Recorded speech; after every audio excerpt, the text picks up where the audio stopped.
All right, there we go. Sorry about the delay. Maybe.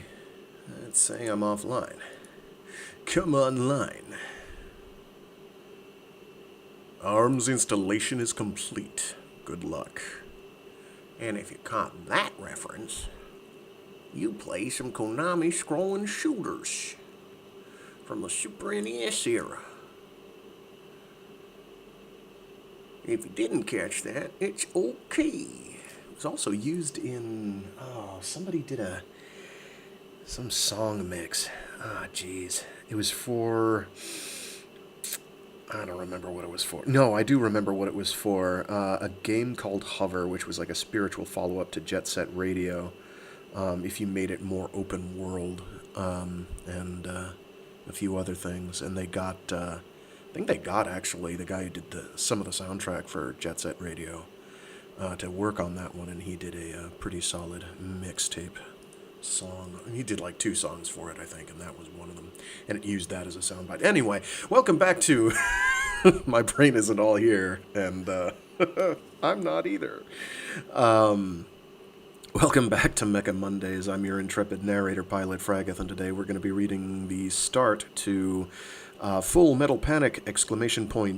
Book 5, Ending Day by Day, Part 2. I forget how many 2-part books we get from here on out. I think I said last time that it's something like 3 sets of 2, but I might be wrong about that. Some feel like they're part of a set, but that's because it starts getting pretty plot heavy. It is very back heavy in terms of plot elements as a series, in terms of the whole total. Anyway, so we resume exactly where we left off at the end of book 4. So Sagara Sousuke, our nominal protagonist, has been reassigned away from working with as the bodyguard to Chidori Kaname. She does have someone from intelligence watching her, the intelligence division of Mithril, which is the organization they all work for. And Sagara Sousuke, in his infinite wisdom and excellent social skills, just straight up doesn't tell Chidori Kaname this. And she may be panicking a little at this point. We'll find out her state of mind presently. Or probably this week. I'm going to have to make this a short one because my throat is not great, as you'll notice by the gravelly texture and everything. It's life. I'm not sick, per se, but don't worry about it. Not an issue for you to worry about. Is my problem, not yours. However, so Sagara Sousuke is, however, socially aware enough to feel really bad about, A, the fact that the reassignment has occurred, and B, that he didn't tell Chidori. He feels bad about this. So bad about the whole thing, in fact, that he is exceptionally snippy. Snippy, I believe is the word. Curt, even, towards his commanding officer, Teletha Testarossa, who also doesn't take it well because she knows that he and Chidori have a thing at this point. It's pretty clear they've got a thing, and Tessa is a combination of jealous and well, she's young too. She's like the same age as he is. She's just, a super genius, and is the commanding officer of the one of the flagships of Mithril, the Tuach de Danan. Still pretty sure I'm pronouncing that correctly. I did look up a guide. I may have muffed it. It's okay. It's a boat. It's fancy. It goes fast. And quietly. So, Sagara Sousuke is indeed so torn up about all this and kind of annoyed at being snippy, upset at the fact that he was snippy, that he winds up getting baited into a fight. Which is not something he normally does. He's generally cooler-headed. However, the guy who did it, a man named Clouseau, insulted his previous direct superior officer, team leader, who died in the book before that one, as a result of the Gowron incident taking over the Tuatha Dé Danann incident. And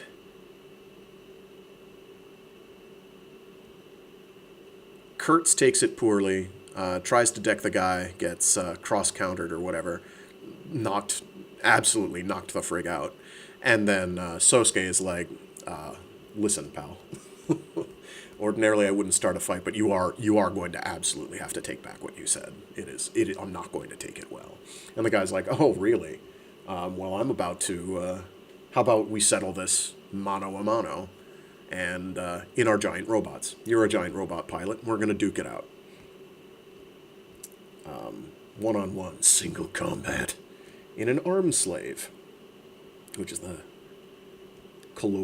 name of the giant robots they pilot in the setting, ASs. And that basically gets us caught up. Bit of a lengthy one, but it's there. It's me trying to remember what exactly is going on.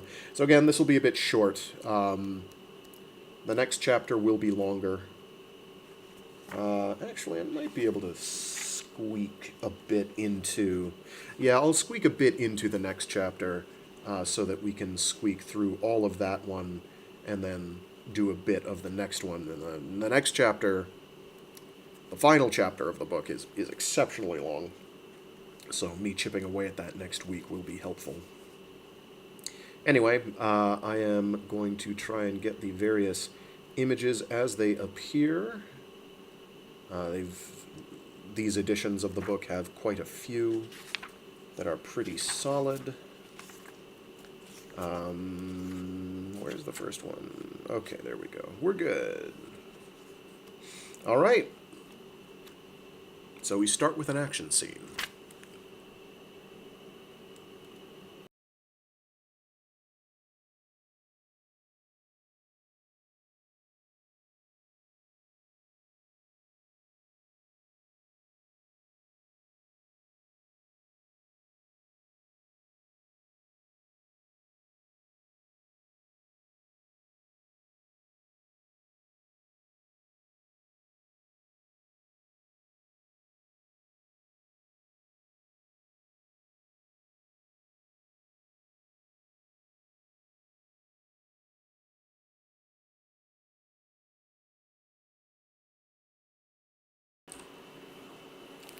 Full Metal Panic, Book 5, Ending Day by Day, Part 2, by Shouji Gatou.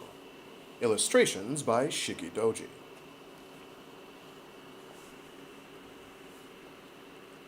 Chapter 3, Black and White, Continued. 20 October, 1905 hours, West Pacific Standard Time, Northern Training Grounds, Merida Island Base. The cockpit screen in live combat mode was a swirl of information and warnings. Digital representations of the scenery, picked up by the machine's optical sensors, flew past in a dizzying array. The jungle sinking into night, the sheets of red and purple sky, the dark trees rustling in the wind the machine kicked up, all disappeared from sight just as quickly as they came, in a blur of afterimages. Gauges displayed various readings. The wobbling G meter, the whirling positioning grid, the melee mode's variable reticle. The targeting box and motion indicators danced wildly, the power gauge continued to fluctuate, and the AI blared warning after warning. Proximity alert! It was coming from 8 o'clock. Behind him and to the left. Sousuke's arbalest was tearing through the jungle, but Lieutenant Clouseau's M9 was closing in. The inky black machine streaked toward him, and its orange eyes appeared to burn. Sousuke braced himself as it reached out to make contact. His arbalest dodged in the nick of time. The black M9's training knife just grazed its armor. More flashes came, strikes, sweeps, and roundhouse kicks, one after another. They had a distinct rhythm, like a dance, at once provocative and serene, surging with energy, yet as deep and still as a lake. These movements, how? Sousuke wondered. They were human-like, extremely so. It was hard to believe he was really fighting an arm slave. He could almost see its muscles throb, smell its sweat, hear its heart beating, feel its bones creak. And more than anything, this black M9's pilot was good.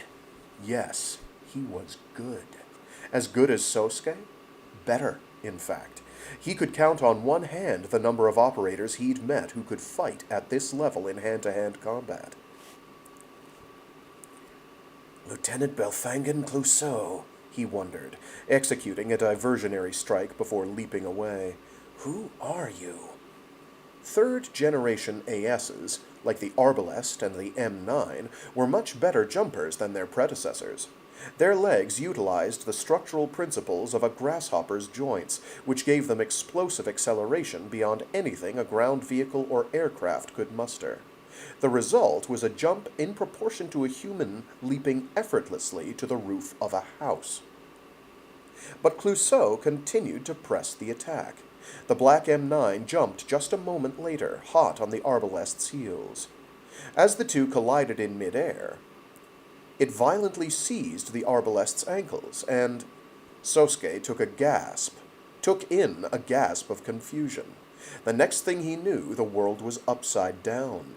Clouseau had used the black M9's momentum to throw the Arbalest off balance, and his machine grabbed on tight as Sousuke's began to fall, back first. The plan was clearly to come astride him and slam him to the ground. Sousuke skillfully manipulated his machine, unleashing a combined elbow and knee strike that broke his enemy's grip. Still, the ground was closing in. He wouldn't make it in time. He twisted his machine's body so that it landed shoulders first. The Arbalest rolled along the ground, kicking up mud.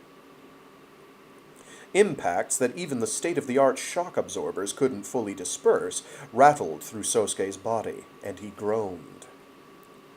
The more sarcastic soldiers referred to ASs as cocktail shakers, a reference to the way an operator was jolted around during battle, and at the moment, Sousuke really did feel like the ice in a shaker, slung around by an overly enthusiastic bartender.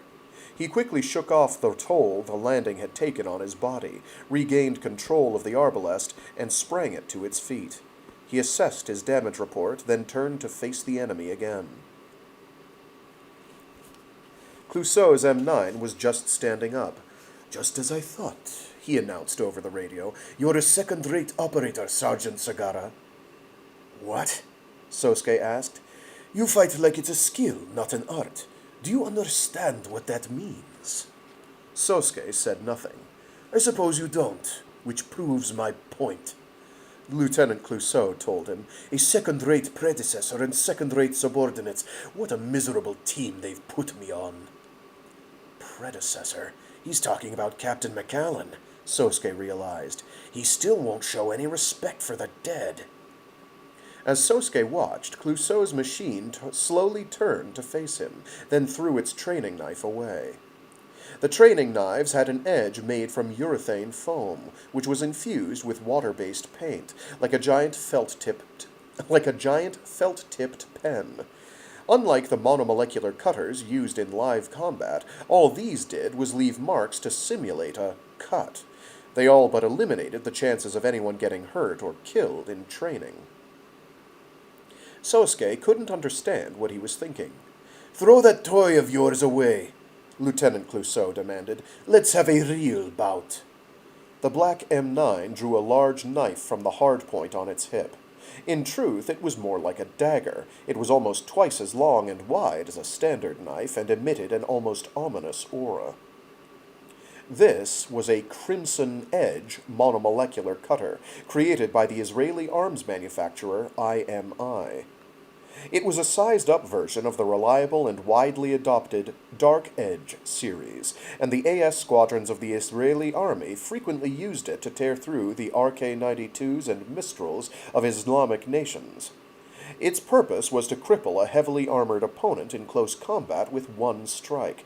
It had been refined over countless battlefields for that very purpose, always with a focus on substance over style. A weapon like that could easily take the arbalest's arm off, or even tear its cockpit block in half. "What, you're not going to draw?" the lieutenant mocked. "You should have a graw, too." The GRAW-2 was the arbalest's own monomolecular cutter. Is he serious? Sousuke wondered incredulously. Clouseau was right in that the arbalest did have a GRAW-2 in its weapons rack, but his proposal would take things past merely stepping outside to settle a disagreement in a bar. Knocking each other around in valuable machinery was bad enough, but the addition of real blades was beyond the pale. What kind of officer takes a simple spar this seriously? Who is this man? "Come on," Lieutenant Clouseau demanded, and the black M9 dashed at him, kicking up sprays of mud. Sousuke gasped. It was on him in a flash. The dark gray dagger arced in his direction. Immediately he ducked his machine back to one knee, but a metallic screech howled in his ears. The swing had gone right through the blade of the training knife in the arbalest's hand, bisecting it. If Sousuke hadn't moved just when he did, the blow would have gone through his cockpit. But Clouseau's attack was far from over. The swipes continued, mercilessly, from below, from the side, diagonally down from the shoulder. Each one sent sparks flying and left nicks and cuts in the arbalest's armor. Each seemed to burn with icy, hostile intent. "He's serious." Sousuke didn't wait a moment longer.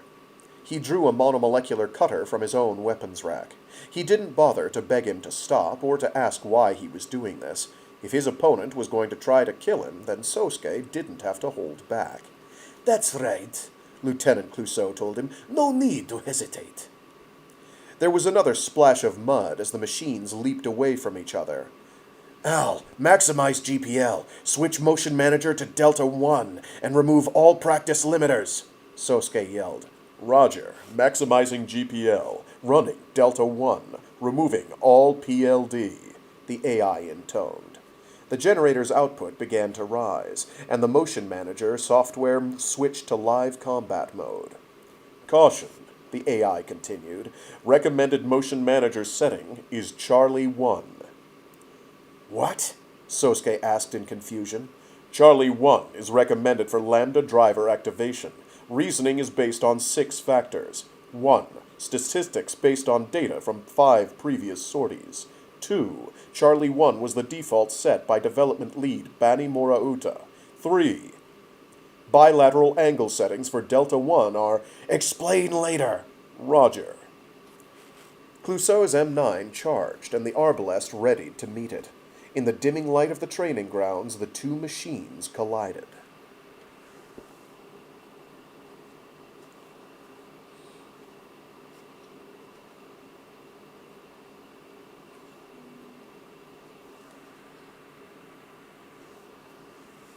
The large screen in the base's command center glowed with information about the battling machines.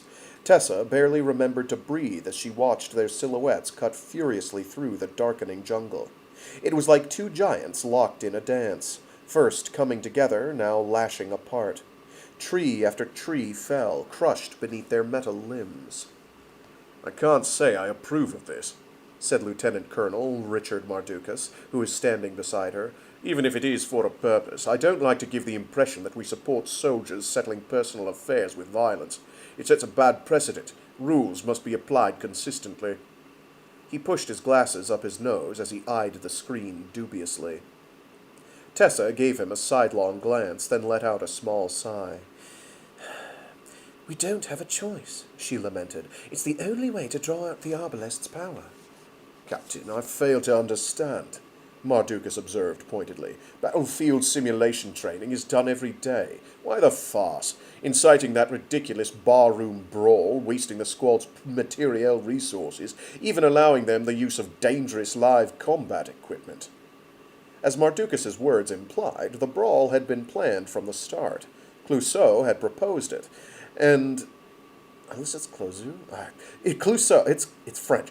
Clouseau had proposed it, and Tessa had approved. The idea was to provoke Sousuke, insult him, and force him into a personal conflict, thus pushing him to the brink. It seemed the best way to assess his ability to activate the Arbalest's lambda driver, or at least to let them gather data from its near activation. I don't intend to hold back. There's a real chance that I'll kill him, Clouseau had told Tessa. She had wanted to argue, to say that killing him would defeat the point of it all, but the newly appointed lieutenant cut her off with cold logic. If that happens, it tells us all we need to know, that he didn't have what it took, and that the machine is worthless. This knowledge will disincline the operations division towards further reliance on it.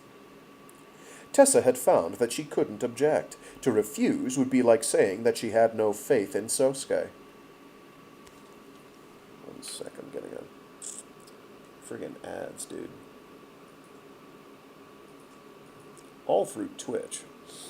Not surprising. Mardukas was still talking, his eyes still locked on the command center screen. It's a bridge too far from a safety perspective as well. Our men might make fighting their livelihood, but it doesn't mean we should behave like a street gang. When we do engage in violence, it should be gentlemanly, tempered by deliberateness and regulation. This kind of barbaric duel is... But war doesn't discriminate between gentlemanly and barbaric, does it? Tessa mused. She realized that her words had earned a show of surprise from Mardukas, and asked quickly, was that impudent of me? No, Mardukas admitted at length. You're entirely correct, Captain. As he responded, for just a second, his eyes took on a hint of pity.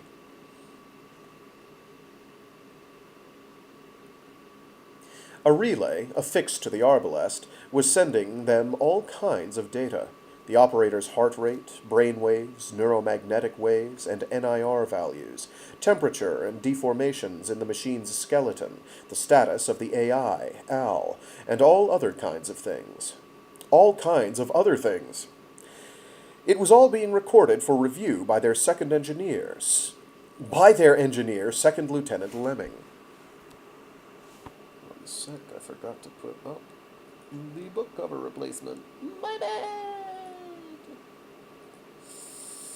I knew it was coming up, and I forgot. I think that's it right there. That should be it. Right? Right. There we go.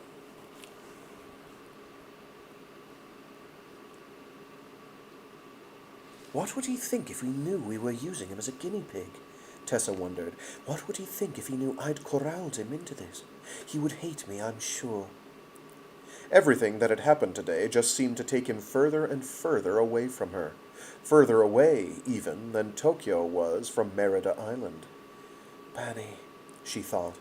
The face of the young man, no longer with them, surfaced in the back of her mind. Is this your way of getting back at me? For being so lost without you and being drawn to him? That machine, your final testament, has saved us time and time again. There are no words to thank you for it. But at the same time, having it here, it's opened a gap between him and me, a gap that can never be closed again. Why did he have to pilot the Arbalest at Sunan? Why couldn't it have been someone else? These thoughts consumed her only for a few seconds. Then, noticing Marduka's disapproving expression once again, she said, The stress of the standard training is not sufficient to activate the lambda driver. There's a significant difference in a soldier's mental state between training and live combat. You're more than aware of that, aren't you, Marduka-san? Of course, he replied briefly. The Falklands taught me that. And thus we learn that in this setting, in this universe, the Falklands happened there too. Thanks, Britain. Thanks, Thatcher.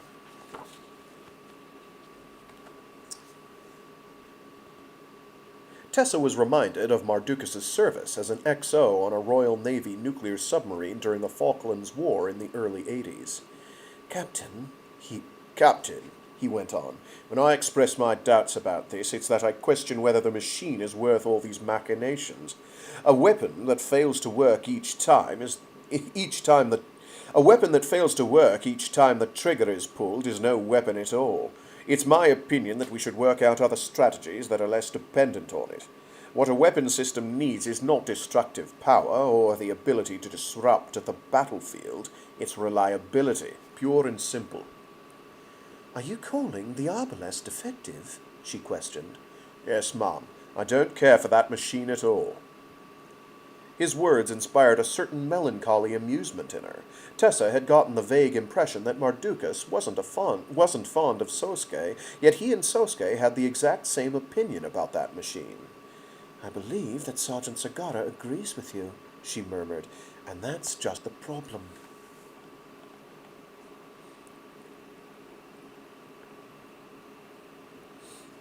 Exchange followed exchange.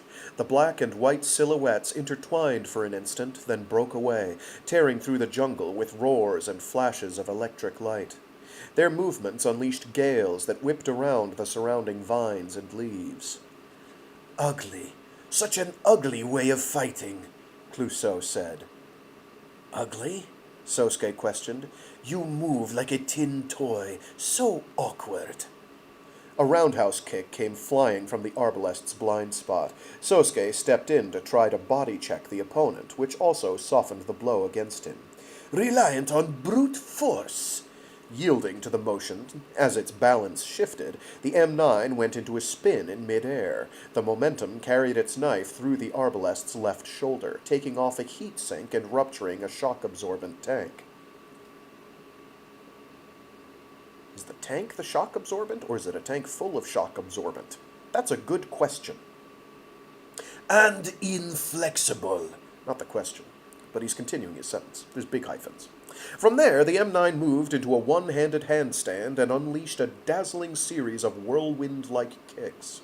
First the right leg, then the left. They slammed into the arbalest's head from the side, throwing it off its balance. Sousuke gritted his teeth. The M9 spun on its inertia like a top, then planted a foot and regained its upright posture. The arbalest backed up, smoke rising from its shoulders. Well, Lieutenant Clouseau taunted him, anyone piloting an M9-type machine should at least be capable of that.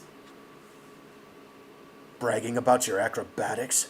Sousuke asked sourly. If you were smart, you'd have finished me off then instead. You still have the energy for trash talk, at least. Then I'll take your advice, Lieutenant Clouseau decided. The machines collided immediately.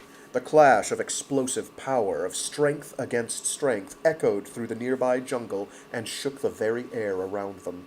The arbalest took a light step and struck at its enemy, straight, clear, and fast. Clouseau dodged by leaning in and at the same time took a slice at the arbalest's torso. Sousuke barely managed to dodge with a twist and a leap to the side. Despite his flippancy moments ago, Sousuke was desperate. Clouseau was good. He wasn't just strong. His every movement was harmonious, each one seeming to flow into the next like water. He never fell for Sousuke's provocations and saw through every feint. Conversely, any minor carelessness on Sousuke's part earned him a torrential rain of attacks that overwhelmed his guard and sent him reeling. Clouseau began to speak, even as he struck at the arbalest. Why don't you show me what you really have already? Europe is packed to the gills with operators at your level. You'd barely be bottom of the barrel on an SAS assault soldier team. Your former SAS? Sousuke questioned. The SAS was a British Special Forces unit, considered to be one of the best in the world. From the name Clouseau, Sousuke had assumed the man was French of African descent, but... That's not where your mind should be right now, the lieutenant advised, as an especially powerful roar and vibration washed over Sousuke. Clouseau's dagger had dug into the arbalest's abdomen. Keep your focus on staying alive. That coward McAllen is waiting for you. Sousuke hissed to himself. The arbalest's AI reported the damage to him immediately. Warning. Damage to generator. Extent unknown. Main power cables severed. Second cooling unit disabled. Rectus abdominis muscle actuators damaged. The AI hadn't mentioned it, but there seemed to be damage to the air conditioner, too. The smell of burning metal had begun to permeate the typically airtight cockpit. What's wrong? Another merciless strike. Why won't you focus?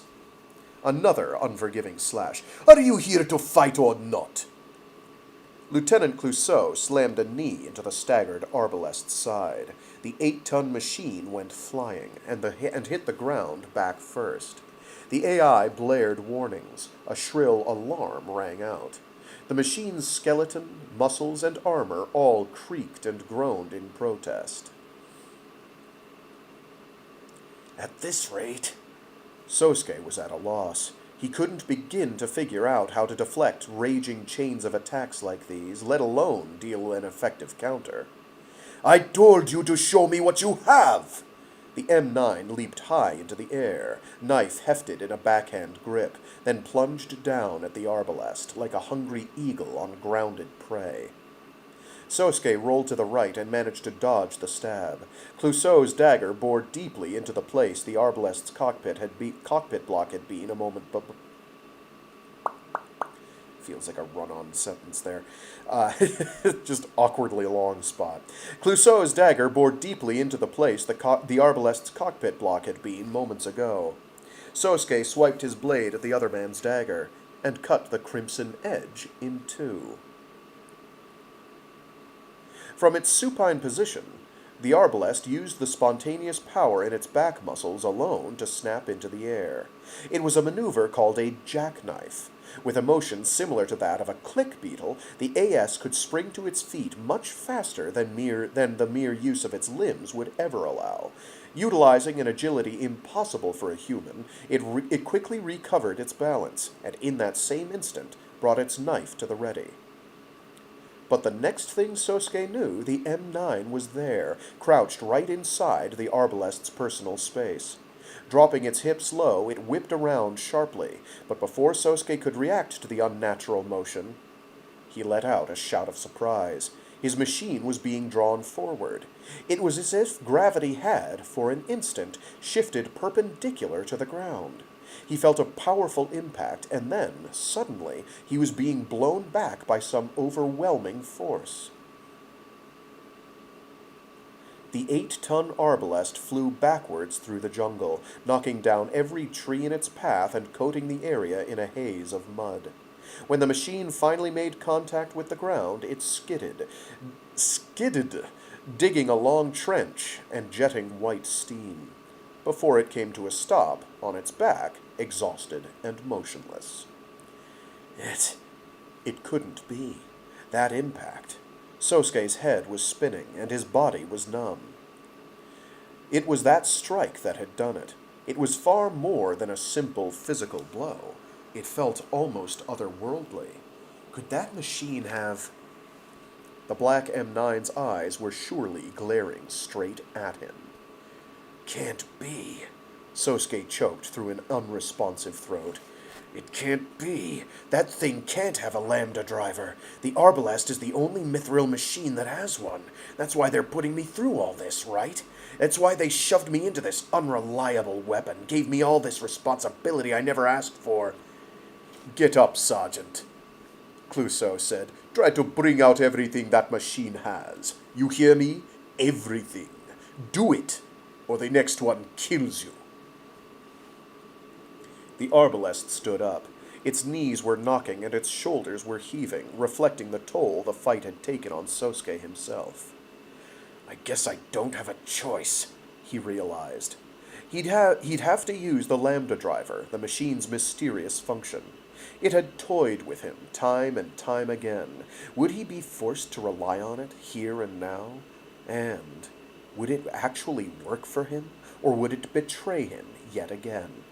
This is the stupidest fight I've ever been in, he told himself. Maybe it would be smarter to cut my losses and run. Get ready, Clouseau warned him. Sousuke said nothing, but took a deep breath. He planted both of his machine's feet, lowered its hips, and faced Clouseau down. The black M9 began running, closing in. In response, the arbalest pulled back its fist, as if it were drawing a bow. Imagine power.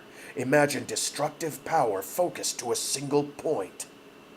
Go, Sousuke whispered to himself. He struck. Clouseau moved. The next instant, the arbalest was flying forward. Its body buckled.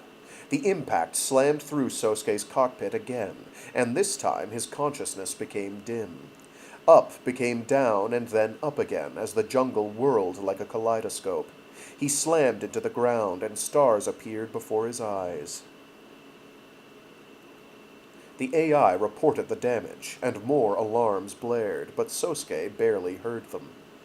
"You're fragile, weak," Clouseau said. "You were nothing but a pet dog from the start." Sousuke said nothing.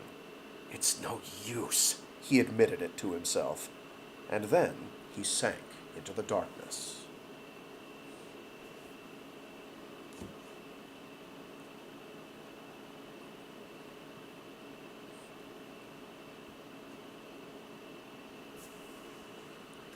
"It appears to be over," Mardukas said, removing his navy blue hat. He also slid off his black-rimmed glasses and rubbed his tired eyes with the back of his hand. The room felt hotter than usual. "Nothing happened after all. The machine is useless to us." "We can't be so certain that nothing happened," Tessa responded coldly. "Lemming-san, what do the numbers say?" She was addressing the engineer, Second Lieutenant Nora Lemming.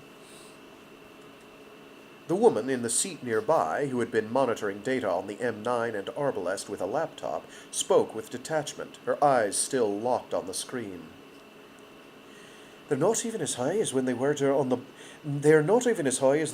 battle on Beryl Daub Island. The Taros is registering the needed brainwaves, gamma waves, but at extremely low levels. The spectral distribution of the core module's phase interference wave quantum particles is showing alteration. They're moving from the north pole of the thalamus column to around field I-15. That's a 1. It's a 15, even. I can't believe we've done this. The spectral distribution of the core module's phase interference wave quantum particles is showing alteration. They're moving from the north pole of the thalamus column to around field 15 of E layer, and to a little ways away from there, near 90 degrees of field 42 of P layer. The blue parts?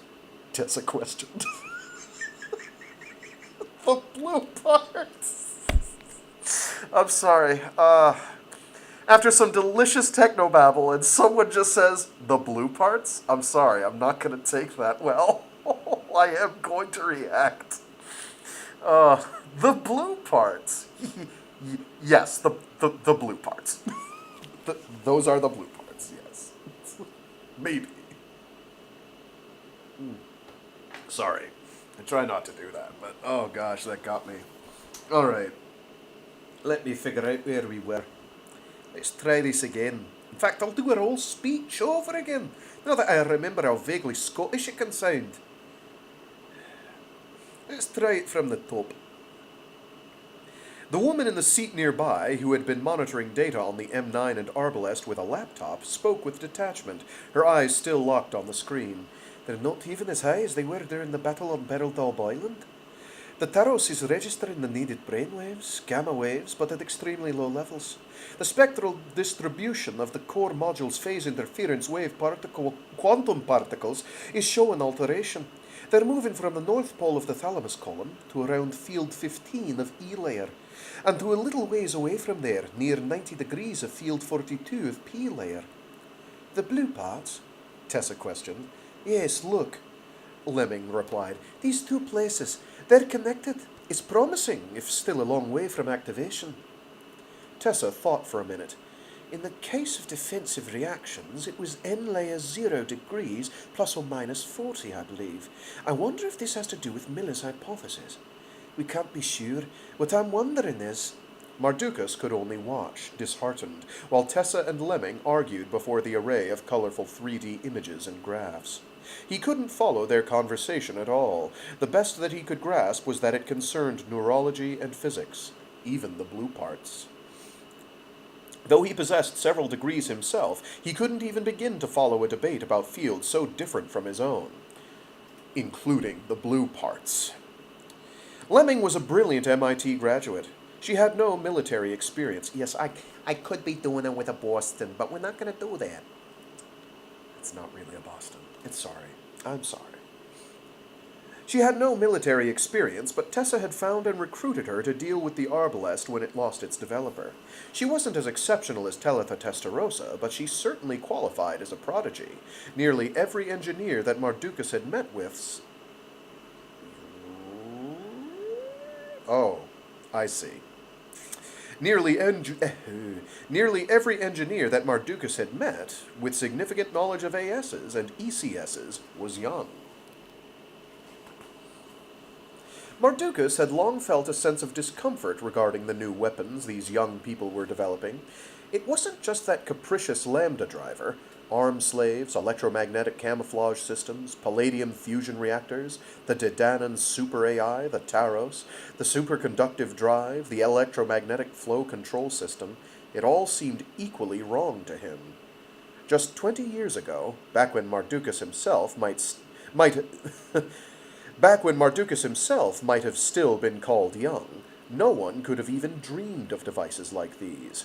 Those were the days when missiles and fighters were first getting mounted with true computers. Talk of giant robots or invisibility screens would have gotten a man laughed out of the military. It was an era still captivated by the simple pixel graphics of Space Invaders, after all. The nuclear submarine that Mardukas once commanded was still considered cutting edge. But in reality, it had more in common with a diesel sub from the World War II era than it did with the Tuach Dedanan. Teletha Testarossa is a good and fine girl, he told himself, but why does she, and the products of minds like hers, fill me with such trepidation? She and her submarine, her squadron, they've saved many people, to be sure. But why is it that some part of me wants to fundamentally question their existence? The argument between Tessa and Lemming went on for about 5 minutes. Any data from the E005? None. There's nothing else on the electromagnetic spectrum it emitted. There are limits to what I can measure in this environment, so I can't be sure, Lemming explained. I can't be sure, even. It doesn't say Kane. It's artistic license. We're using heavily improvised equipment as well. I need more time and analysis to know more. All right, let's go back to square one with the hypothesis and start by rebuilding a simple model, Tessa decided. Maybe we can figure out a way to reduce the reliance on the operator too. I'm counting on you, Lemming-san. Right. Mardukas didn't miss Lemming's momentary look of dismay. The idea of fully grasping a system like that probably seemed overwhelming, even for a genius like her. Perhaps Lemming, too, felt an inferiority complex next to that girl, a full 10 years younger than her, who could say something like that so flippantly. But Tessa, showing no signs of noticing Lemming's distress, simply turned back to Mardukas. I'm going to rest for a while, she said. If I'm needed for anything, please forward the message to the medical center. The medical center? Mardukas checked. It's the perfect place for a short nap. I need a hot compress as well, Tessa said before walking for the command center exit. Her strides seemed a bit longer than usual. She was in quite a hurry for someone who claimed to be heading out for some peace and quiet. So she is worried. Heaven's sake. So that was it. She was so eager to check in on the sergeant that it had driven her to distraction. Once Tessa was out the automatic door, Lieutenant Lemming spoke up from behind. Colonel, sir. What is it? Well, Major Kalainen... Yes. Wait, he's a colonel? I don't think he's a colonel. Is he? Did I miss that? Maybe he is. Oh, he's a lieutenant colonel, isn't he? Give me a sec. I'm losing my mind. I could have sworn he had a different position. It doesn't matter. They'll probably correct it later. Nope, he is Colonel Richard Mardukas. We just read this. I just have the memory of a goldfish. My bad. Colonel, sir. What is it? Will Major Kalainen be returning to the base today?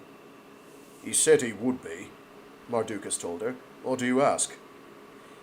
Well, I just need to speak to him regarding the arbalest, Lemming admitted. I wasn't sure whether to email him or to speak with him directly. That's up to you, but don't trouble the Major any more than is necessary. Rumours can affect troop morale. Of course, but I should tell you, the rumours aren't true. I'm saying this partly to defend the Major's honour, but he and I are not... Yes, I know. Mardukas waved his hand in annoyance and turned to head for his office. This time, it was the sergeant in charge of communications who called to him. Wait, Colonel. What now? He demanded. Well, there's a message from the operations division in Sydney.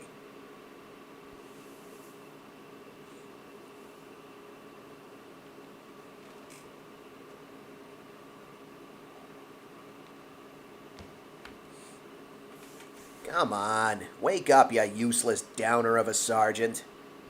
Sousuke opened his eyes and found a scowling Kurz Weber looking down at him. Sousuke stared at him in silence. He was lying on a bed in the medical center. The ceiling was white and buzzing with naked fluorescent lights. Sousuke vaguely remembered the maintenance crew pulling him out of his AS, but everything after that was a blur. You let him smack you down that easy? Talk about pathetic, Kurz said, apparently forgetting his own sad performance back in the bar. He looked hale and hearty. He looked hale and hearty enough now, but at the same time deeply dissatisfied. Where's Lieutenant Clouseau? Sousuke asked as he sat up. And Kurz gestured with his head. That was when Clouseau appeared from behind the curtain on the other side of the large room, which partitioned off the examination area. He was wearing a t-shirt, holding a balled-up shirt under his arm, and thanking the doctor for something. There was a brand-new bandage neatly wrapped around his muscular left bicep. Sousuke said nothing. That battle was an experiment cooked up by that bastard, some engineers, and the command types. They set me up, too. Damn it. Kurtz's words just confirmed Sousuke's suspicions. They'd fought for too long with live weapons without command ever warning them to stop. It wasn't hard for Sousuke to imagine their squad's senior officers tacitly approving of, or even encouraging, the fight. In other words, that AS and I are mithril guinea pigs. What an absurd new assignment he'd found himself in. Why hadn't they just ordered him to fight instead of playing mind games? What was Teletha Testarossa thinking, treating him this way? At the least, she probably wasn't enjoying it. He could give her that much credit. The loss had been a bitter pill to swallow, and frustration swirled in his gut. That lieutenant hadn't even employed any noteworthy tactics during the match. The result had come down to pure skill versus skill. If it had been a real battle, Sousuke would be dead now, rotting inside that white elephant of a machine. I wish he'd gotten in a good hit and destroyed that AS. I wish he'd demolished it so that it could never be used again, he thought. It wouldn't be my fault then, and maybe I could just... No, that's foolish. Even if the arbalest were destroyed, they wouldn't send me back to Tokyo. The top brass wouldn't go back on their orders. But that AS is still the cause of all my misfortune, isn't it? Chidori, he muttered. I'm sorry, but I'm not strong enough to do anything. I can't protect you. I couldn't even protect the honor of a dead man or my own pride. I can't protect anything. Had he ever felt so powerless in his life? He's coming. Kurtz's whisper snapped Sousuke back to reality. Belfangan Clouseau approached them. I see you're back with us, Sergeant, he said, without a hint of appreciation for the fact. Go to the hangar and sign the paperwork for the maintenance team. Write a report about that practice we just had. Write a report about that practice we just had and submit it to me. And submit it to me, Lieutenant Lemming, Major Kalainen, and Colonel Testarossa by 2500 hours. I want it flawless. Make one mistake in accuracy or formatting and you'll do it over from scratch. Drills start tomorrow morning at 0600. You'll gather in Hangar 1. That includes you, if ever. I need to retrain every one of these battle group's AS operators personally. Sousuke said nothing. Don't expect an easy ride like you had with Macallan, Clouseau warned them. When my own ignoble end comes, I don't want my successor speaking ill of my competence. Be ready. Neither Sousuke nor Kurz responded. They had lost to him, after all. They had no grounds to object to his abuses of their former squad leader. If there are no questions, you're dismissed. I do have a question, Sousuke said in a hushed voice. Proceed. What was that attack you used to beat me? He asked hesitantly. Does that black machine have a lambda driver? Clouseau snorted in response. I wouldn't need to use it to crush you and the Arbalest. The innate potential of a third-generation AS like the M9 was enough. Then what caused that feeling of shock? Sousuke wanted to know. It's a technique that combines the Eastern concepts of Toshi and Fajin, Clouseau told him. You generate a powerful impact that permeates the enemy machine and its operator, and then sends them flying back. No lambda driver required. Sousuke remembered the fight back in the bar. He'd used the same move then. From Sousuke's point of view, it had looked just like he'd shoved Kurz in the jaw. Oh. From Sousuke's point of view, it had looked like he'd just shoved Kurz in the jaw, but there was clearly more to it than that. The M9 is more than capable of pulling these things off, Clouseau was saying. Match your breathing to your opponents, and you can direct their power's flow any way you want it. Like water, or like fire, as they say. But an AS's body isn't anything like a human's, Sousuke objected. That was true once, but not anymore, Clouseau corrected him. The M9 has over twice the parts in its skeleton as your average second-generation AS. That gives it a complexity and flexibility well on par with God's greatest feat of engineering, that is to say, the human body. Sousuke made no reply. Earlier, I called the way you fight ugly. I said that because instead of trusting the Arbalest's fundamental strengths, you treat it like a machine, no different than a truck or a helicopter. What's wrong with that? Sousuke asked. ASs were machines, artificial fusions of titanium alloy and high polymers that just happened to be arranged in a humanoid form. When they moved, it wasn't because they were alive, but because their joints responded to input in accordance with their programming. Some people referred to them as an operator's avatar, but that was just a turn of phrase. I see you won't get it unless I spell it out for you. Clouseau put his hands on his hips with a sigh of disgust. Then he looked straight at Sousuke and said, You hate the Arbalest. Sousuke was too shocked to respond. Facing you made that very clear. The movements of your limbs, the flow of your punches, the swings of your blade. There's uncertainty in all of them. I saw distrust, impatience, and hesitation there. Your movements appear logical and professional on the surface, but there's still no will behind them. Your heart isn't in it. Your problem isn't with the lambda driver. It's something more fundamental. Every one of Clouseau's words was like a knife in Sousuke's heart. He was right. Sousuke did hate that machine. Other than the lambda driver, it had never betrayed him before in any way, but still, he couldn't trust it. He hated putting his life in its hands in battle.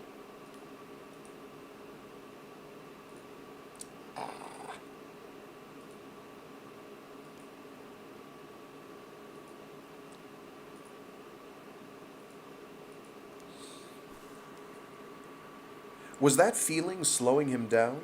It shook him to think that a man he had been facing as an enemy, even if temporarily, could cut to the heart of the matter so quickly. He wanted to argue, but he couldn't. The lieutenant's words were almost surely correct. Listen to me, Sergeant. Clouseau leaned forward and peered into Sosuke's face, close enough that he could feel the man's breath. With his eyes locked to Sosuke's, he spoke, enunciating every word. ASs are not just vehicles. They are an extension of a soldier's body. They embody the heart of their operator. In a high-level battle, it's the smallest differences that determine who wins and who loses. A man who can't trust his own body, his own power, can never defeat his enemy. I want you to know that. That's all. Without waiting for his response, Clouseau turned and left the medical center behind. Sheesh, that new boss is a real jerk, huh? Kurz whispered, even knowing the man might still hear them. But what he said is worth considering. Clouseau is definitely a strong fighter, Sosuke admitted. Well, in hand-to-hand, sure. Don't know how well he does in other areas. He's likely top class in other fields, too, Sosuke reasoned. He insinuated that he was SAS. No, Kurz said skeptically. Canadian SAS, maybe. The most widely known SAS were the British Army's 22nd Special Air Service Regiment, but Commonwealth nations like Canada, New Zealand, and Australia also had highly trained SASs. The rankings were the same in each country, and they frequently exchanged personnel, so it was hard to tell them apart from the outside. Not quite sure why we're throwing shade at the Canadian SAS, but we're doing it. That reminds me, Kurz went on. McAllen's dad was an Australian SAS. Oh, I remember. Sosuke got that far and then stopped. Tessa was standing at a door to the medical center, opposite the one through which Clouseau had gone.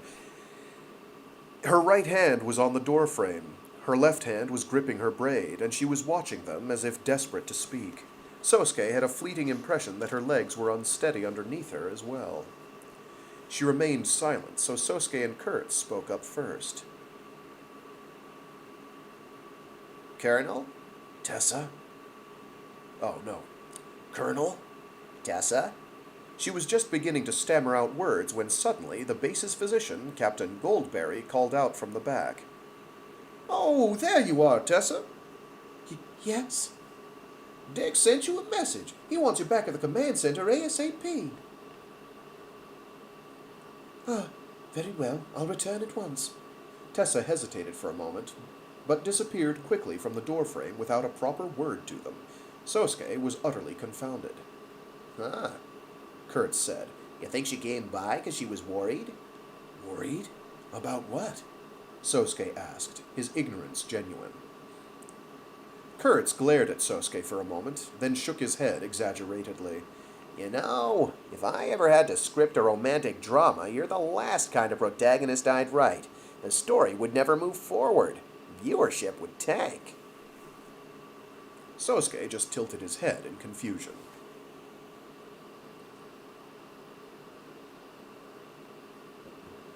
Ever so slightly shattering the fourth wall. Scowling at the map of the underground base, Belfangan Clouseau wandered through the officers' quarters until he found the room assigned to him. The door wasn't locked, and when he got inside, he found a pile of his personal belongings that the soldiers had brought for him. The officer quarters were about the size of a standard double hotel room. There was little in the way of decoration, and the lighting was bright and warm. There were only a few furnishings provided. The first thing he did, before even touching his personal belongings, was to rifle through the empty lockers and cabinets. There was no trace of personal effects left by the person who'd used the room until 2 months before. He walked up to the wooden desk and searched through the drawers, where the scent of paper and cigars brushed at his nose. In the bottom drawer, he found a well-worn Bible. Clouseau withdrew the leather-bound tome and flipped through it. He was hoping he might find a picture of some kind slipped between the pages, but nothing came up. Then he flipped to a certain verse in Ecclesiastes. The page's right side was a little yellowed from regular use.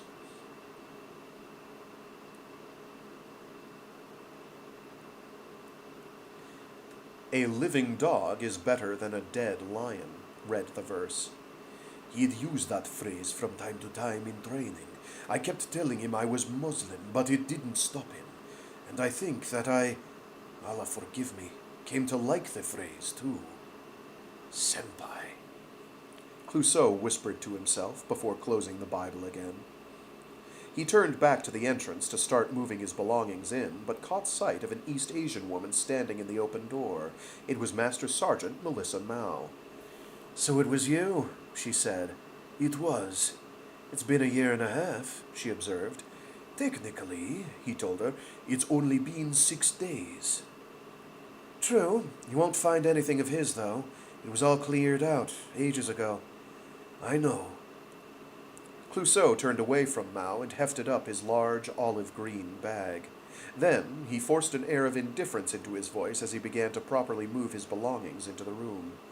"Did he suffer?" "Nobody knows," she sighed. "Nobody was with him when it happened." "I see." Clouseau stood still for a few seconds and then nodded, as if convincing himself of something. He did several passes down the hall afterwards, clearing his luggage out of the entrance. Rather than moving to help, Mao just asked, "That M9, it was a test type for the D series, wasn't it? I remember seeing plans that got tabled that were similar to the E series I've been working with." "That's right," Clouseau agreed. "A Falk test type. Geotron's Dortmund factory only rolled out 2. It can carry a little more payload, but it's no different from the standard E-series otherwise." "Does it have a version of the hardware that's in the Arbalest?" she wanted to know. Clouseau knew what she was getting at. "Does that concern you?" I was nearly killed twice by enemies who used it," she told him bluntly. "That's right, I read the report," Clouseau recalled. "My answer is, it doesn't. There were plans to give it one, but the developer killed himself before it could go through." "So the Arbalest is still all Mithril has?" "That's right," he agreed, "which is why I'm going to train that sergeant and the rest of you as thoroughly as I can." On top of that, he had to think up countermeasures, tactics to let standard M9s stand a chance against a Lambda driver. If the Arbalest could use its Lambda driver freely, they could practice against it, then pass their results on to other battle groups. It was a method he hoped would keep them competitive for some time with their current equipment.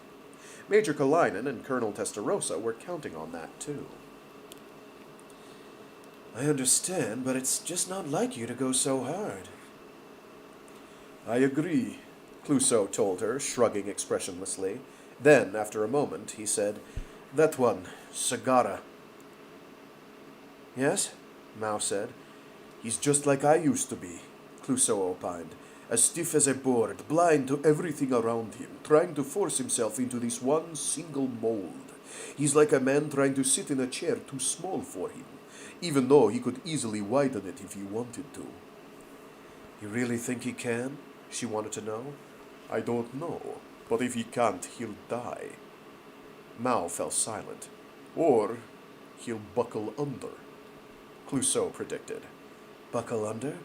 "Like the men we face in our daily operations," he clarified. "There's a kind of animosity that starts to foment inside of you.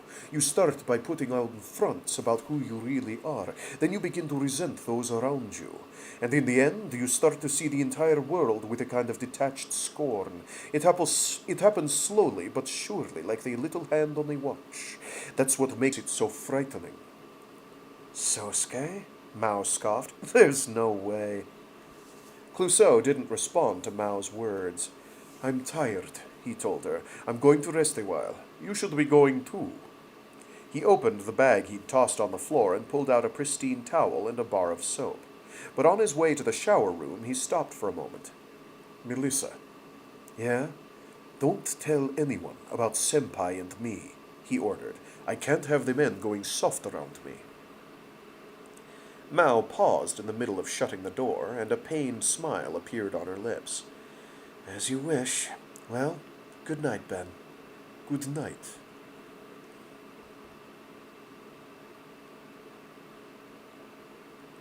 Mardukas' expression was severe as he greeted Tessa in the command center. "Forgive me, Captain." "Is there an emergency?" she inquired.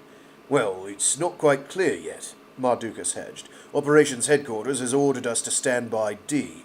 There's a B-12A in progress in Sector J5CS. They've completed Countermeasure Procedure 3A and are currently proceeding through 3B. Standby D meant that the amphibious assault submarine Tuach Dedanen had to be ready to deploy at any moment. More specifically, they were to keep it in a state where it could leave port within 2 hours of issuance of an order. Most of the time, that order never came in. They were really just saying, we might end up needing the TDD-1, so please be ready in case we do. The standby order period could last for days or even weeks at a time as well. A B-12A indicated destructive action by one or multiple ASs. The situation in Tokyo in June, though that had been a somewhat special case, fell into this category, for instance. AS terrorism, then. Tessa had a bad feeling about this. You mentioned Sector J5CS, she said out loud. Where is that? Hong Kong, ma'am.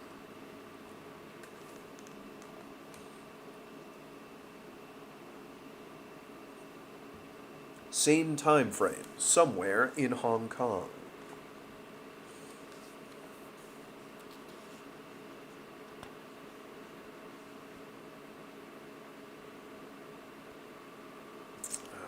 Who is this guy?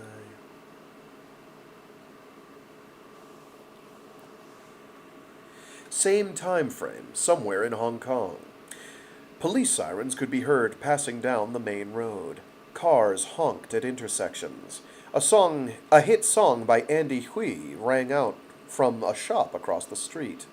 A man stood inside a room, bathed faintly in red and green light from the windows. I've returned, Sing Sang, the man said. I used the Kodarl M to rile up the Southern Army's sentries as you requested. My little brother in Dongjing reported in as well. He says preparations are complete. He's ready to kill the girl the moment you give the order. There was no response. The man was addressing the back of the room, but it was too dark to see who was there. It was a deep, fathomless darkness, the kind that seemed to drink in any light that touched it.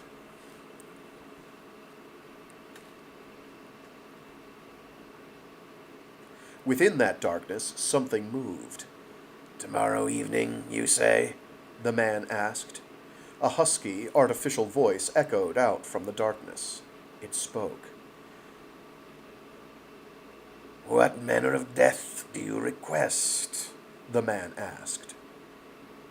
The voice spoke again. Oh. They're just not saying what he... Yeah. Tomorrow evening, you say? The man asked. A husky, artificial voice echoed out from the darkness. It spoke. What manner of death do you request? The man asked. The voice spoke again. Very well, said the man. Then I'll tell my little brother to kill the sinew girl tomorrow. Is that acceptable? Silence from the darkness's master implied the affirmative.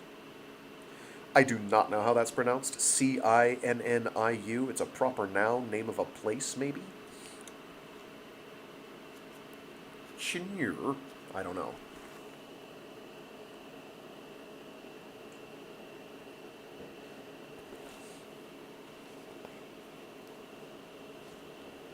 Give me 1 sec here. I lost my page.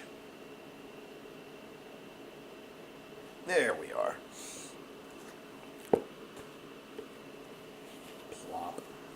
Oh, and I have to change the cover art. Wow! It's this one. Nope, that's not it. That's the cover I'm using tomorrow. There it is. Chapter 4. Her Problem. Her Problem. 20 October, 2045 hours, Japan Standard Time. Chofu.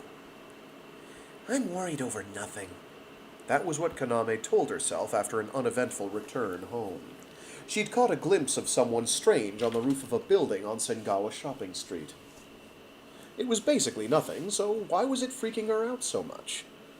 A gut feeling? She thought dismissively. Please, That kind of thing is so not reliable. That's right, she muttered. So I can't get through to Sousuke. So what? We've been through this song and dance before. He disappears from school for a day or two, sometimes 3 or 4, then he comes back every time. Him being out of touch is business as usual. But she remembered the message she'd heard on her phone. The number you have dialed is not in service. She hadn't heard that one before. It was the kind of message that would only come up if Sousuke had canceled his cell phone contract. After the user canceled the contract, the phone company would confirm it, and then shut down the line within 10 minutes. And during tests, he arranged it so I could get in touch with him, even when he was overseas, right? That big jerk, she muttered. Why does he have to put me through all this all the time? Next time I see him, I'll really sock him one. But unease, irritation, and other emotions swirled around in Kaname's chest, chipping away at her attempts at optimism. She didn't feel up to cooking that night, so she made curry from a box. Then she turned on the TV and flipped through the channels. A variety show was on, featuring a comedy duo that was popular lately. It was a mean-spirited skit where they made trouble for struggling new employees, then made fun of their shortcomings. Kaname turned on her game system and picked up a game she'd started recently. It was an action game where you piloted a cutting-edge AS and beat up terrorists as part of a multinational force. She'd never had much interest in boy games before, but she'd bought it in hopes of learning a little bit more about what Sousuke did at his job. Of course, she'd quickly realized that it was useless in that regard. She should have known that the game's creator wouldn't understand any of the tension of live combat, any of the clamor and heat of a real battlefield. The feeling of the air around you stretched as taut as a piano string, the fear that drove a person to seething madness. Kaname knew it herself all too well. The game failed to hold her interest, and she put it down right away, too. She was so flustered that she couldn't focus on anything, and having nothing to focus on made her even more anxious. Why am I so on edge? Kaname wondered. I wish Kyoko had come along. Kyoko came by to sleep over about once a week. Most of the time it was Kyoko who proposed it, and since things got lonely living by herself, Kaname welcomed her company. She'd cook and they'd watch TV together, lay their futons out side by side, and chat. They'd talk about music, sports, TV shows, gossip, boys at school, the future. The phone rang. Kaname looked at her watch. It was a little after 9. That would be about 7 a.m. in New York time. Kaname finally smiled as she thought of her little sister, who called her internationally now and then before she left for school. Hearing her sister's voice might help things feel normal. She picked up the receiver and forced a cheerful tone. Hello, Chidori here. She waited for a reply, but none came. Nothing came through the receiver but static. Hello? She paused. Ayame? No response. It's you, right, Ayame? No response. She held her breath for a second. Who is this? Something seemed to scrape against the receiver on the other end, and then the phone hung up. All she could hear was the empty beeping of the dial tone. With a sticky anxiety rising inside of her, Kaname dialed up her sister in New York. The younger girl picked up on her way out the door, but when Kaname asked if she'd called just now, she answered, dubiously, in the negative. Oh, said Kaname. Well, okay. What's going on? Ayame asked, concerned. Sis, you okay? Oh, I'm fine. Everything's good. Should I put Dad on? No, don't. Anyway, have a good day at school, Kaname said, trying as hard as she could to sound normal, then hung up. It was strange. She felt so restless. The room's silence seemed to seep into her. She'd gotten plenty of prank calls before. Total strangers would call her PHS and hit on her in weird ways. They'd ask what she was doing, invite her to hang out, but it never went past that. Besides, who would want to prank call her at this time of night? It was scary and unsettling. She felt like someone was watching her. "Sousuke," she sighed, pulling his name up to call once more. There was no answer, again. It was just like before. She wasn't going to reach him by phone. Kaname started to wonder if there might be another way. And then she remembered the transceiver in Sousuke's apartment. That's right, that transceiver. She didn't know how it worked, but she could probably figure it out now. Mithril's satellite channels utilized a common algorithmic spectrum of dispersion Mithril's satellite channels utilized a common algorithmic spectrum dispersion modulation process with independent quantum encryption. She'd gotten a basic grasp on the various algorithms and frequency bands that they used during her time on the Tuach Dedanen, so if she messed with it a while, she could probably get in touch with Merida Island eventually. It didn't occur to her to consider how unsettling her confidence in this regard was. "Okay," she decided. "I'm going to use that transceiver. Now I have a plan. Just go over there and use it." Kaname slipped on her worn-out jacket, grabbed her keys, and left her apartment. She'd had a spare key to his apartment for over 6 months that she'd never used. He'd given it to her in case anything happens. The feeling of taking concrete action made her feel a lot better.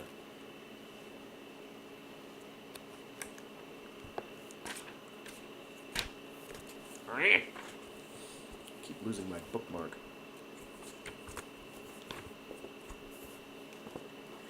Her old lady sandals slapped the pavement as she crossed the road to the apartment building across the way. Room 505, down the hall, up to 5th floor, all the familiar old sights. She stood in front of the door and tried a knock. Predictably enough, there was no response. She stuck the key into the knob. "I hope that idiot didn't rig it with a bomb or something," she muttered. "Oh well, if he did set up some weird trap in here, I'll pay him back for it 10 times over. I'll pop him in the nose and then kick him while he's down." With these and other thoughts running through her mind, Kaname turned the key and opened the door. There were no traps. But that wasn't all. There were also no pairs of combat boots left in the entryway. No bulletproof vests, no submachine guns hidden in the shoe cubbies. Kaname flipped the nearby switch, but the lights stayed off. She felt her way through the dark into the living/dining room. No refrigerator, no table, no dishes, no chairs, no TV. No ammunition cases, no guns, no electronics, no fatigues on a hanger, no knapsacks or ammo belts or sleeping bags, no pictures of old battle comrades on the walls. Everything was gone. No, not everything. There, on the bare wooden floor, sat a small stack of CDs. They were ones Kaname had lent him a few days ago. They were the room's only occupants, piled up at its center, as if to send her some kind of message. The blinds had been removed, and the light from the street lamps poured in naked through the glass. The light was cold and pale. Kaname spent several minutes just standing in the completely empty room.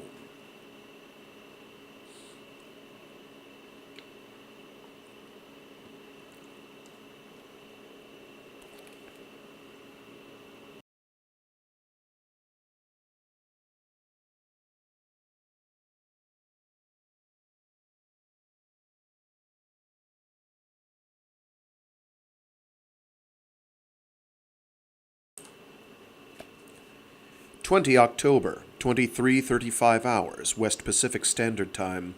Underground dock, Merida Island Base. Almost immediately after going on Standby D, the Tuach Dedanen got the order to move out. Supplies were loaded and inspected at a fever pitch, and the not yet repaired Arbalest and Black M9, codename Falke, Falke, were also being loaded into the hangar. Sousuke and the other ground combatants had been ordered on board from the start this time. About 200 people had assembled in ranks on the starboard side of the Dedanen, whose wounds from the incident 2 months ago had been thoroughly patched. "Everyone," Teletha Testarossa said as she took her place in front of them. "I am taking command as usual. The Tuatha Dé Danann is about to leave port. We will be heading straight for our area of operations, using the world's fastest speed. I will inform you of our destination after we depart. We might end up working sleepless nights, but do your best to avoid mistakes regardless. Now, let us pray." It was far from a chest-thumping opener, but that was simply how they did things on this submarine. Tessa put both hands on her microphone, and in a quiet voice began reciting a prayer. "O Lord, give us thy strength. Reach out with thine arms that can touch the deepest depths to shelter us on our long ocean journey." Her voice was beautiful and tender, reminiscent of a flute. The Christians present clasped their hands together, while the others also prayed silently. "Be with us day and night, whether we rest in the silent deep or race on the wave-battered surface. O Lord, as we navigate through the perilous sea, hear us when we call to thee." The prayer ended, and she told them, "Now, take your positions." "You heard her," the duty officer shouted. "All soldiers and sailors to your posts." The crew immediately began to move in force, boarding the mountain that was the Tuatha Dé Danann. The palladium reactor started up, using energy borrowed from an external outlet. The heat sink ports under the water breathed in. Mooring lines and electrical cables fell away. The hydraulic lock bolts that fixed the boat to the dock slowly rotated their way free. Various hatches whined shut, and a siren blared to announce their upcoming departure. The shutters of the large gate that sealed off the underground dock began to roar open. It was like a skyscraper coming to life. Beyond the opened gate, weird slip. Beyond the opened gate lay a large cave, propped up by countless metal supports, an underground path for the Dé Danann to reach the ocean hundreds of meters beyond. The light of the mercury lamps reflected on ripples in the seawater that filled the cave. Attended by her XO, Tessa stepped briskly into the vessel's central control room. "Greetings, everyone. I'm taking command." "I am captain on the bridge," the duty officer declared. Tessa watched the front screen carefully without taking her seat. The intercom informed her of various departments' status as they finished their final checks. All had gone without issue. The display on the screen seemed to confirm that as well. Mardukas gave a small nod. "Confirmed, Captain." "Then let us proceed," Tessa declared. "All ahead 1/3, normal propulsion." Aye, aye, Mom. All ahead 1/3, normal propulsion." The vessel began to glide forward. Tens of thousands of tons of steel slid out of port, their silence and grace belying the tremendous power that lay within.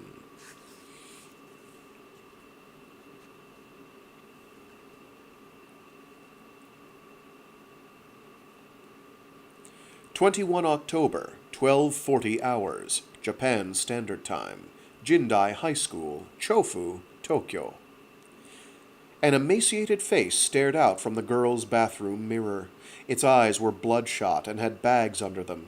Its skin was without luster. Its lips were chapped. The black hair that framed it was ratty and frayed. It looked like a world-weary woman in her 30s playing dress-up in a high school girl's uniform. "I look awful," Kaname muttered. She hadn't slept a wink that night. She'd spent it curled up with her back to the wall, staring at the starting. I had it right. At the first. And then I corrected myself mid-course and then wound up being wrong. How do we do that? Every time. She'd spent it curled up with her back to the wall, starting at the slightest sound. The silence in the apartment eventually became unbearable, so she'd kept the TV on all night. The late news was going on about the evacuation of citizens in Hong Kong, and she didn't care about that, so she changed to a home shopping channel that featured products from America. Today's item is the revolutionary diet device, FitX. This might look like just a normal chair, but you can use it for 20 minutes a day to maintain a trim, beautiful figure. FitX is the best. You can do 12 exercises with just one device. I saw my friend John after a year away, and thanks to FitX, he said, "Wow, are you really Danny? I didn't recognize you." "Thanks, FitX," says computer engineer Daniel. FitX. FitX. Call the number on the screen to get your own FitX. And so Kaname spent the night with the smiles of Daniel and his friends. Dieting, huh? She muttered, staring at herself in the mirror. I don't need that FitX thing. I'll be dropping weight fast on my own at this rate. Her classmates seemed to have noticed a change in her. Kyoko and the others looked genuinely worried and urged her to go to the hospital. Kaname dismissed it as being just a cold. She didn't really have another choice. She'd thought about explaining the situation and asking for help, but knew she couldn't do that. There was no way she could let them in on everything that had happened. That Sousuke might never come back. That the person everyone assumed was a war-obsessed geek really was an elite soldier, and that he was only at this school to keep her safe. That she was the reason the field trip had become a terrifying disaster.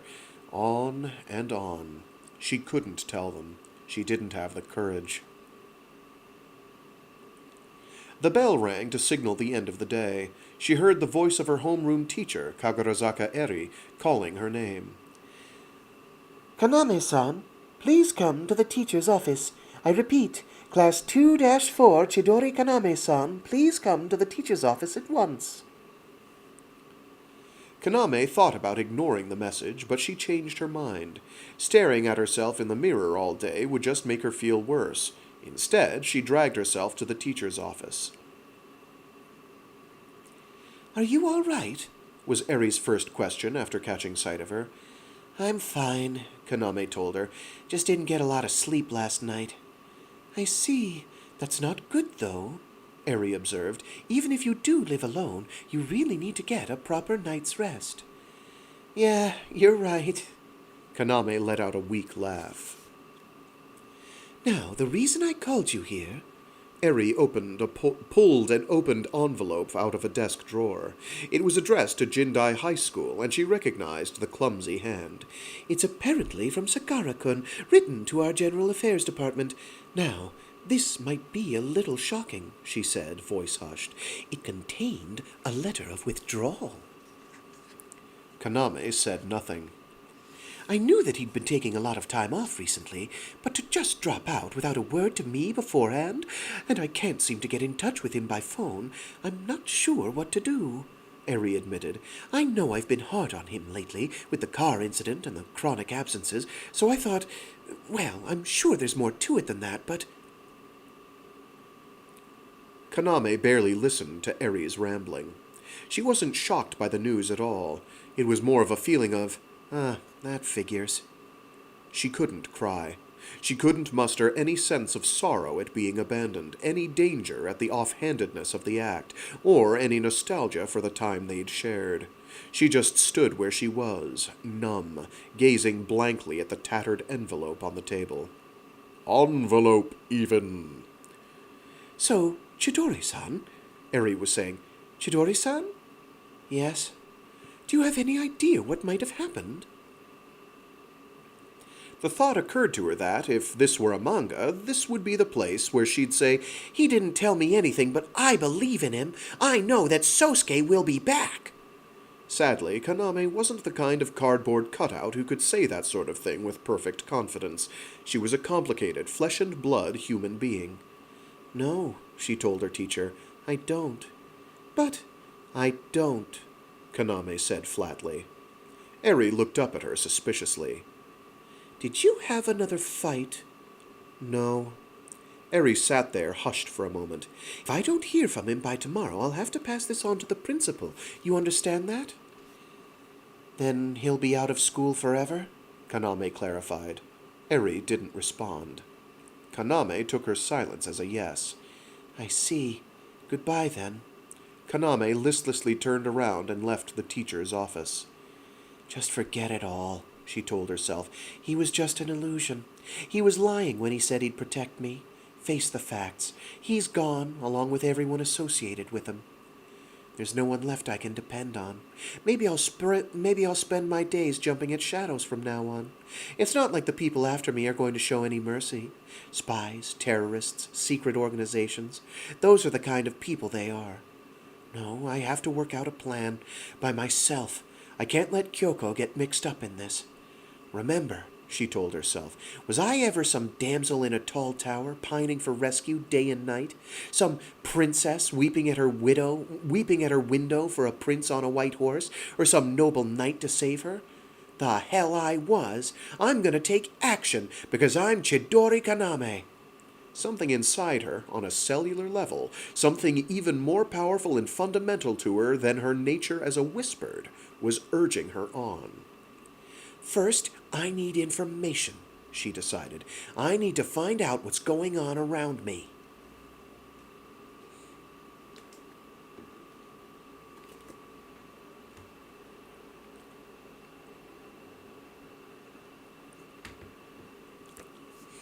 October 1946 hours, West Pacific Standard Time.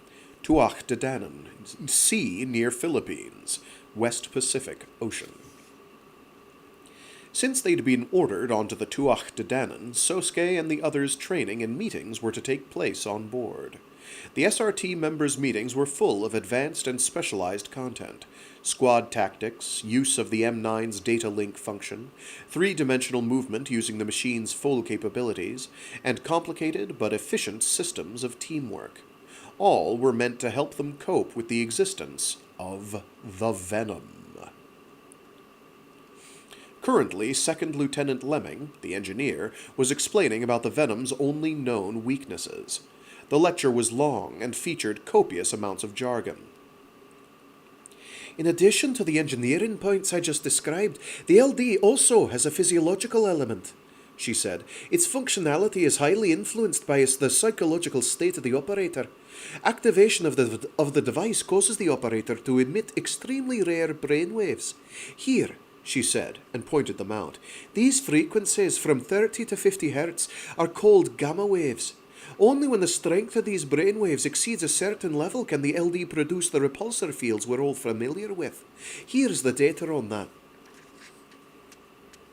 Our earlier research suggested that consciously and continuously emitting these intense gamma waves would be extremely difficult. Until recently, we questioned whether or not it was even possible. But via administration of a drug known as Thai 970, which can only be synthesized in an extremely small number of chemical plants, a similar state can be artificially induced. However, this is also known to have a negative impact on the emotions and personality of the recipient. Memory loss, schizophrenic tendencies, visual and oral hallucinations, persecutory delusions, powerful mood swings. The list of side effects is extensive. Short-term migraines and losses in vision, as well as disorientation, have also been recorded. So what? Several members of the SRT, led by Kurz, asked in chorus. So, it's likely impossible to use the LD for an extended period of time, Lieutenant Lemming concluded, excluding exceptions such as the behemoth. Why didn't you just say that? They all chorused again. Later, Clouseau announced the end of the meeting and ordered the group to check their equipment and rest up. Sousuke did his firearms inspections with Kurz and the others, and then headed alone to the onboard hangar. The arbalest, having just finished its repairs, was sitting on its knees in the hangar's AS holding area. Noise restrictions meant that maintenance couldn't actively be performed, so it was left cordoned off with stanchions, a rope, and a "Do Not Enter" sign. The noise restrictions being due to them being on a top-secret submarine, trying to be stealthy and sneaky. When the machine was originally brought on board the Tuach de Danann, it had come in a container, and then there's a semicolon there, my goodness. When the machine was originally brought on board the Tuach de Danann, it had come in a container. It had then stayed there, tucked away in a corner of the hangar until its use in the Sunan incident.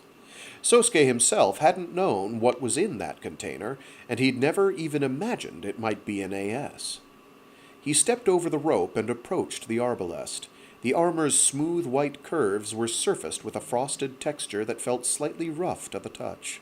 But even running his hand across it like this didn't inspire the slightest trace of affection in him. Silently and nimbly he climbed up the torso, using the armor plates as footholds. He opened the hatch and slid into the cockpit, then used auxiliary power to boot up the control system. The display lit up. He put a hand on the stick and used his thumb to direct the pointer through the machine's various mode selections. Control mode. Testing. All Vectronics. Hibernate. All sensors. Hibernate. Machine setting screen. Main menu. Select Artificial Intelligence. Artificial Intelligence screen. Select Learning. Learning settings screen. Select Other options. Other options screen. Switch current mode to dialogue/free. Confirm. With that done, Sousuke pressed the voice command switch on the left stick. "Al," he said. A low voice responded after a brief delay. "Voice check. Sergeant Sagara confirmed. What is it, Sergeant, sir?" Silence. The AI, Al, would say no more than what was necessary. It would be entirely up to Sousuke to lead the conversation. At the same time, Sousuke didn't have anything in particular he needed to talk about. He just wanted to try this and see what would happen. He didn't really think that talking to the machine's AI would ease his discomfort, but he didn't like the idea of just sitting around in the duty room either. He'd considered writing a letter to Kaname, but he didn't know what to write, and the thought of talking to Kurz and the others just annoyed him. If he was going to be uncomfortable anywhere he went, then he might as well come here, to this cockpit, the place where his discomfort was at its greatest. "How are things going?" he tried, hesitantly. "No issues were reported during most recent checks, performed at 17:30 hours. The checks were performed by Second Lieutenant Sachs and filed under maintenance code number 981021-01B-F-001. Would you like to view the report, or run a second set of checks?" Since they weren't currently in combat, the AI was more forthcoming with details. When Sousuke said nothing, then Al simply continued. "Running a second set of checks will necessitate a change to current settings. Recommendation: end learning mode, connect external power source, and follow the voluntary checklist. Additional note: since this machine's total check at 17:30 hours, it has neither participated in a mission nor undergone further maintenance." "I actually just booted you up on a whim," Sousuke admitted. Learning message. Explain the meaning of term, whim. "Try and figure it out on your own." Roger. Inference complete. Would you like to hear the results? Go on. Meaning of whim. Top candidate. Meaning similar to caution or duty. Secondary candidate. Meaning similar to dedication or diligence. Tertiary candidate. Meaning similar to disorder or irregularity. Further candidates lined up on the display. Idleness, threat, ambition, play.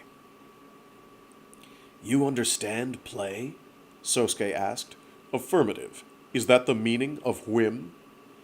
Play and irregularity are the closest. Understood. Thank you for your assistance. Tell me the meaning of play, Sousuke requested out of sheer curiosity. Play refers to tactically irrelevant yet strategically advantageous activities. It is not as indispensable as eating or sleeping, but is of subsequent highest importance. Through such activities, humans acquire the flexibility and imagination necessary. Through such activities, humans acquire the flexibility and imagination necessary to function and maintain their vital energies. There is a strong correlation between participation in play and the human ability to execute duties. Examples of play include singing, dancing, poker, Go. Words related to play include hobbies, joking, romance. Sousuke had never gotten a response like this from an AI before. It certainly wasn't something he'd have heard from the M9 he used to pilot. That stood to reason. There was no need for a mere weapon control system to know the meaning of play. It would be a waste of memory. Who taught you that? He wondered. Supervisor Bani Morauta, Sergeant. Sousuke remembered that name. It was the now-dead man who'd built the arbalest. That's the engineer who made you? He clarified. Affirmative. He developed the ARX system, which includes myself. Al's use of first-person pronouns was simply a matter of convenience. AIs didn't have actual self-awareness. Tell me what you know about Bani Morauta, Sousuke requested. Bani Morauta, male. Affiliation, Mithril Research Division. ID number, F-6601. Rank, Captain Equivalent. Pay grade, MJ3. Developer of ARX-7 system. Estimated age, 16. Estimated height, 166 centimeters. Additional information. Experience with Geotron Electronics at the University of California. Experience living in Copenhagen. Hobbies, Go and piano. Favorite singer, John Lennon. Interests, peace, Al, Teletha Testarossa. Registration was deleted this year on 16 February. Now, I'm not sure if that's a misprint, but it says Al, not AI. Unless it's A1 as in the steak sauce, but that has a hyphen, doesn't it? I'm not sure. I haven't looked at an A1 steak sauce bottle in a minute. He might just have a a huge amount of affection for A1 steak sauce. The Roman numeral 1 looks very similar to a Times New Roman L, lowercase.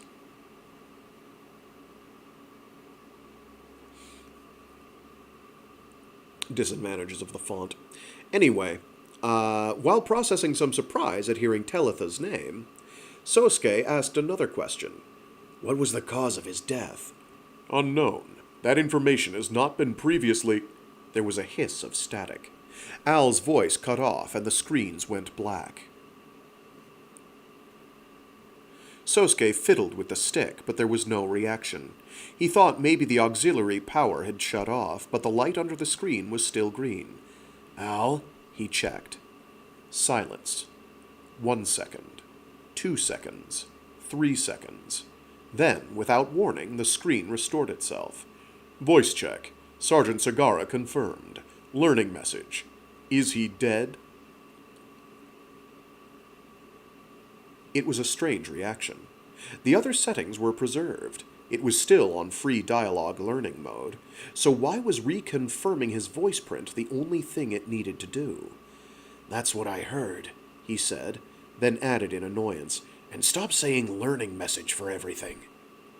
Roger, please state source of information regarding his death. Lieutenant Lemming. Please state cause of death. This was definitely strange. How should I know? Sousuke asked after a moment. Forgive the indiscretion. Supposition. You do not possess this information. Are you interested? Is the subject of inquiry, do you wish to know more about his death? Yeah. Affirmative. This information has comprehensive relevance. It impacts fields from tactics to planning. Completion of the ARX system will prove difficult without Bani Morauta. So you admit you're flawed, Sousuke observed. Affirmative. And you are part of the reason for that. He wasn't about to get angry at a machine, but this answer still took him aback. What did you say? You are a component of the ARX-7 system. The ARX system cannot become complete without your assistance. Please tell me your problems. It is possible that I can offer you support. It was hard to believe that he was talking to a machine. Sousuke genuinely started to wonder if someone was operating Al remotely, making it say these things. I don't have any problems, He told the AI. That seems unlikely. Why? My gut tells me so. The AI's use of that word was the tipping point. The situation was now utterly absurd. Someone had taught the word gut to the machine, Clouseau or Lemming, maybe, as a prank. Whoever it was, they must have a very low opinion of his intelligence. Then tell this to your gut. Stop messing around with me, he retorted. That order is nonsense. Gut cannot be regulated or argued with. It comes from deep within one's consciousness. The only nonsense here is coming from you, Sousuke said, and moved to shut down the learning screen. He slid his cursor over free dialogue mode and tried to switch it to off, but he couldn't.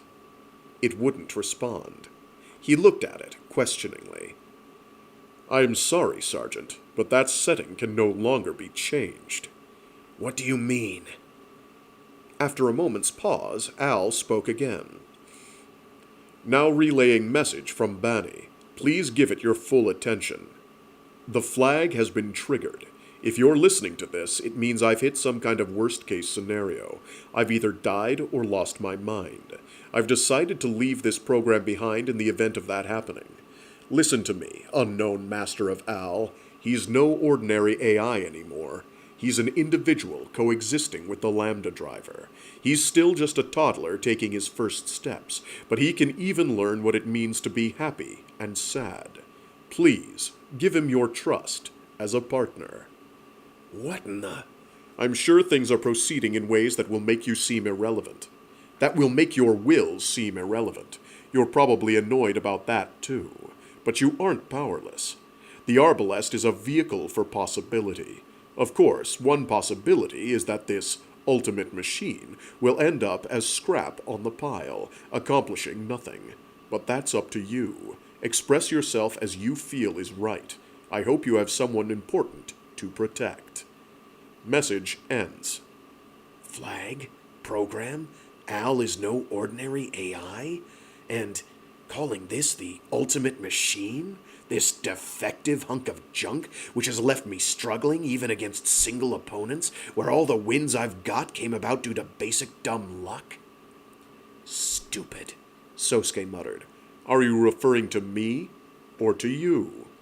I'm in no mood to be mocked. I'm going to... Sousuke, you here? Came Mao's voice from outside the cockpit. Sousuke ended his conversation with Al and climbed out of the hatch. Mao was looking up at him from the Arbalest's feet. What is it? He asked. The Colonel wants to see us. She says there's a mission. And that is where we will call it for today. If I can figure out how to hit buttons.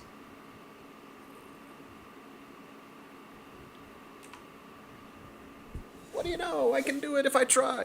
So yeah, on that spooky note, that's where we'll leave it. I don't consider this much of a spoiler. Al is going to be like the best character in the series. Al's great. Al is excellent.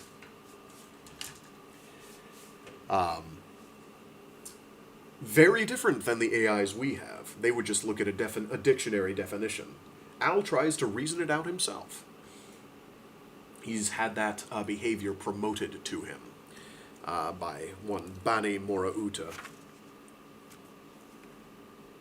I think I'm pronouncing that correctly. It's either that or Morauta, but I'm pretty sure it's Morauta. Guess I have to rewatch the TV series. Anyway, that's where we're at. Yeah, should be good for next week. We'll continue reading through this. We'll get through all of Chapter 4.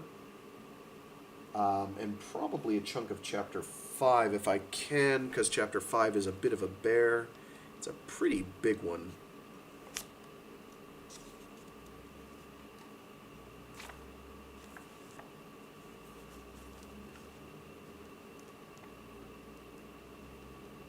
Yeah, that should be good. I think I've got that partitioned adequately.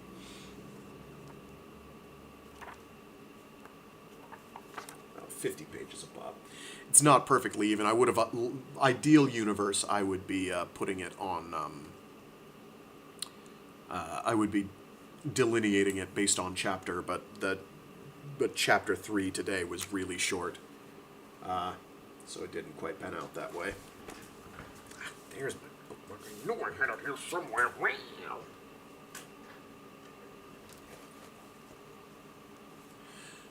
Anyway.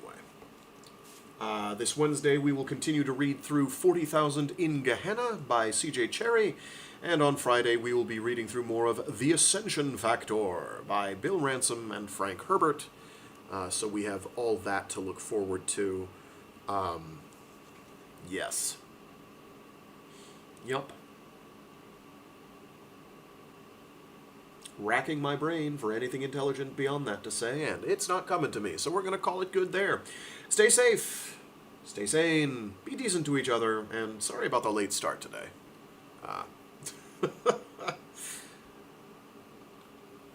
Anyway, see you all next time. Toodaloo!